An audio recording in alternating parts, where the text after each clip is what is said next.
Olá, meu nome é Erasmo Ruiz e esse é o Thanatoscast, podcast oferecido pelo Memorial Vale da Saudade, onde falaremos sobre vários aspectos relacionados à morte e o morrer. A maioria das pessoas reage frente a esse fato da vida com muito medo, se recusando a conversar sobre o assunto.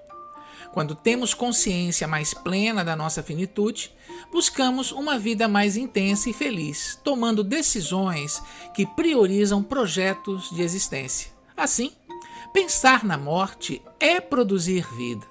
Vem com a gente!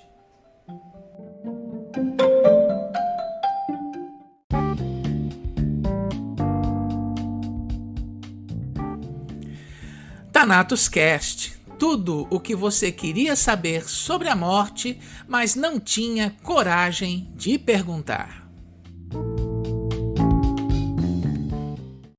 Lembra que no episódio passado eu falei que a morte poderia ser vista das mais variadas maneiras? Uma dessas formas muito interessante que eu destaco hoje é a relação que a morte tem com os mitos. A construção dos mitos foi a primeira maneira com que o homem tentou sistematizar a sua experiência na relação que vai construindo com a natureza. Com o tempo, a ciência, o desenvolvimento do conhecimento, foi tirando do mito esse poder explicativo. Mas ainda assim, quando nós estudamos os mitos, podemos apreender muito o que cada cultura, o que cada civilização pensa a respeito de si mesma. No caso, a relação com a morte é um tema comum na mitologia de muitas culturas ao redor do mundo. Ela é frequentemente retratada como uma figura muito poderosa, ora monstruosa, ora sedutora, ora sagaz, ora como um ser que pode ser enganado pelo homem até um certo ponto. A mitologia também pode incluir histórias sobre a morte como um processo que é pura expressão da natureza. Vou listar para vocês alguns exemplos de mitos sobre a morte de diferentes culturas. Por exemplo, na mitologia egípcia, Anubis é o deus da morte e da mumificação. Ele é retratado como um homem com a cabeça de chacal e é responsável por guiar as almas dos mortos para o juízo no além. Na mitologia grega, Hades é o deus dos mortos e governante do mundo subterrâneo. Ele é tratado como um homem sombrio e sério que governa sobre os mortos. Na mitologia nórdica, Hel é a deusa da morte. Ela é retratada como uma figura pálida e esquelética que governa sobre um reino chamado Elhen, onde as almas dos mortos vão depois da sua morte. Portanto, não há uma cultura que seja que não vai construir um mito para explicar a morte, sua presença na realidade, o porquê ela existe e o que acontece com as pessoas quando elas morrem. Vou destacar para vocês 3 mitos da mitologia grega e romana que eu acho muito interessante. Por exemplo, vocês já devem ter ouvido a expressão trabalho de Sísifo.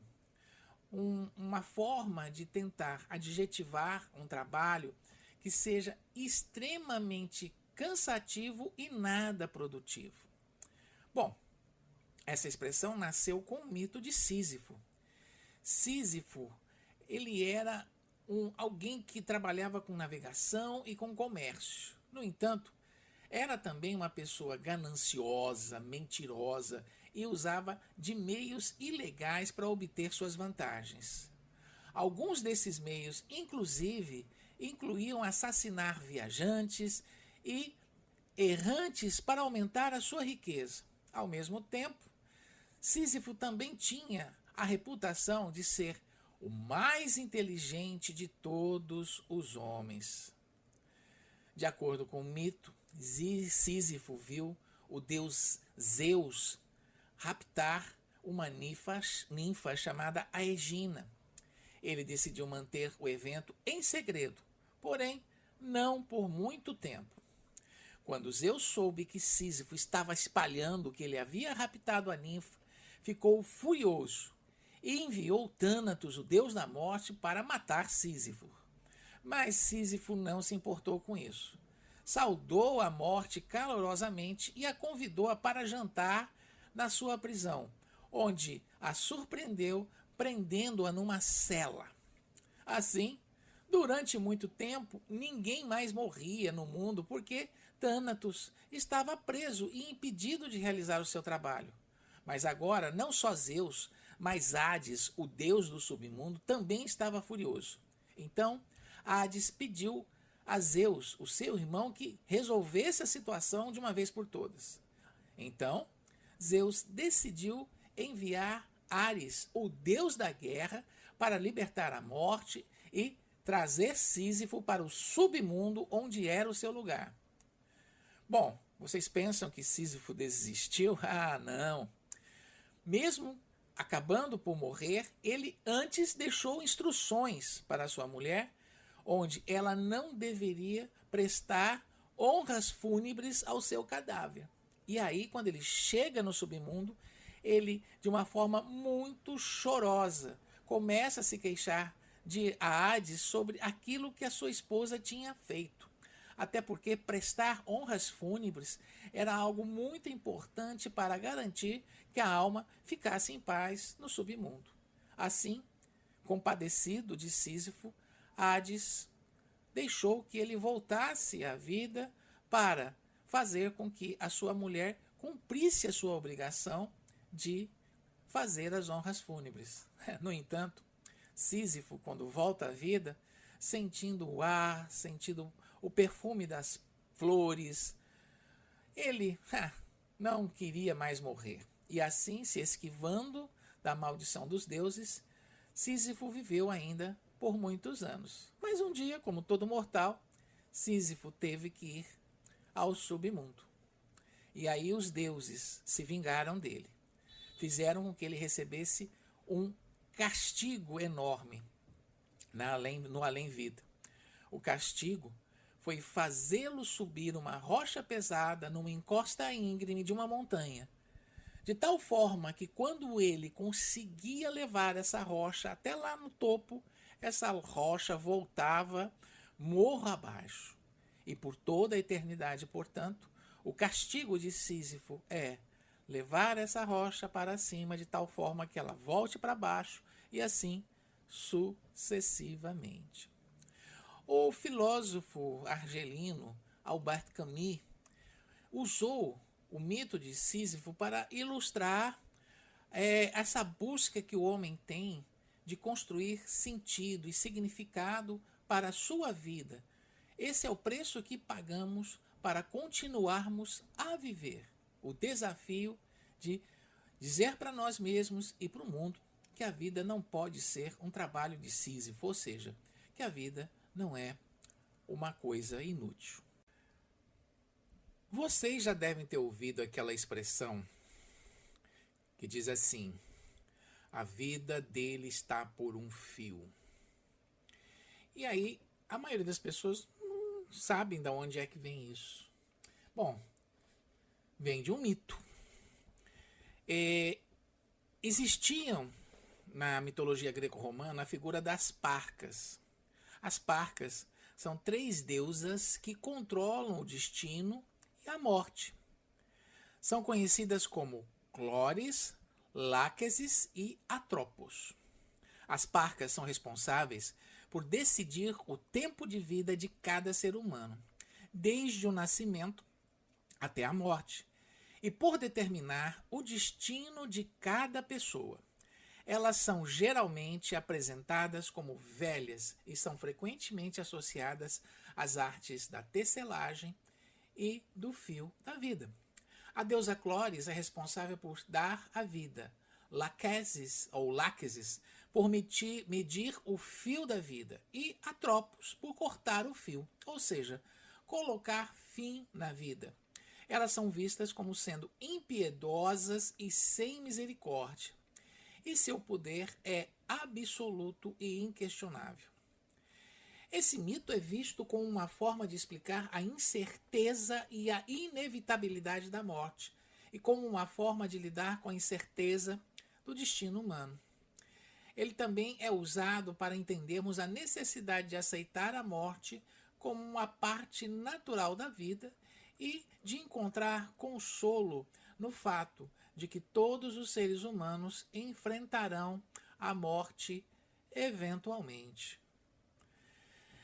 E por fim, vamos ao mito de Orfeu e Eurídice.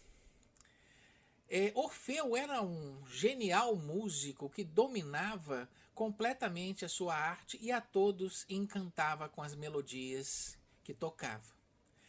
Ele se apaixonou por Eurídice e eles, então, decidiram se casar. Contudo, pouco antes do casamento, Eurídice foi mordida por uma serpente e acabou morrendo.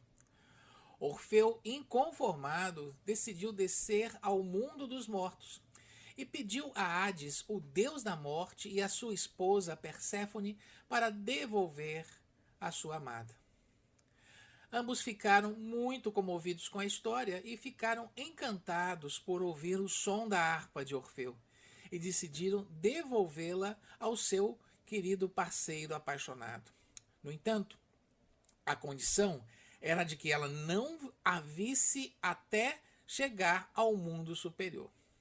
Quando deixaram o mundo dos mortos, questionaram seu acordo com os deuses do submundo e decidiram olhar para trás para ver se os entes queridos os tinham seguido.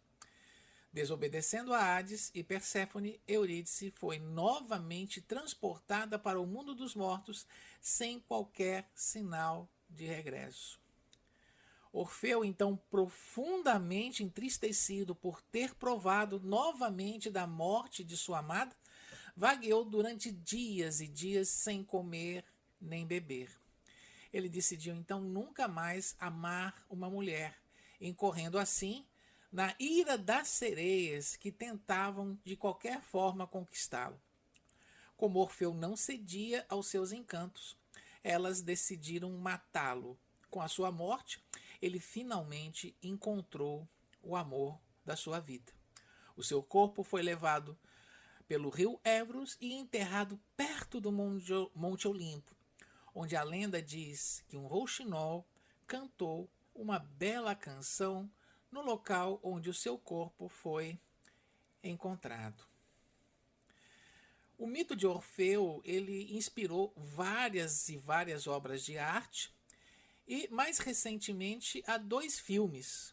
O primeiro, de 1959, intitulado Orfeu Negro, uma produção brasileira e francesa, e, mais recentemente, o filme de Cacá Diegues, Orfeu, onde o mito grego é ambientado nos morros cariocas. Essa foi a mensagem que nós deixamos para vocês hoje. E aí, você conhece outros mitos relacionados à morte? Tudo de bom e até o nosso próximo encontro.